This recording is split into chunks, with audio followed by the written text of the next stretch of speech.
Hello. In this video, I'm introducing some of the basic concepts of inventory management. Inventory is the stock of goods or materials that an organization holds over time for the eventual purpose of production and / or sales. As you can see in this picture, there are broadly three terms we use with inventory. Very broadly speaking, we have raw material inventory, we have the work in process or work in progress, WIP inventory, and we have the finished goods inventory. So to understand inventory, it's a good idea to begin with the kitchen in our house. In the kitchen, we have inventory of various types of materials which we use for cooking, like rice, wheat, different types of dals, sugar, jaggery, pulses, spices, oils, vegetables, fruits, butter, ghee, curd, milk, and even cooked food, semi-cooked food, right? So if you walk into your kitchen in the middle of a typical day, then how many distinct items can you expect to find? I would think that a typical Indian kitchen would have at least 100 to 120 or maybe 150 different items.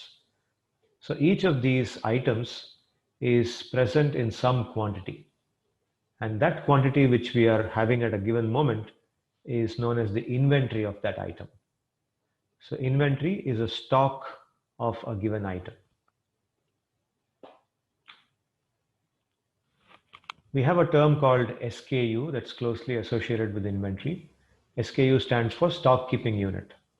So every inventory item that is identified as unique and distinct from the other items is called a SKU, and it's given a unique code in organizations. So this SKU can be associated with an item in the raw material inventory or in the work in progress or in the finished goods inventory as well. So the SKU's designation and coding are done in accordance with the organization's requirements.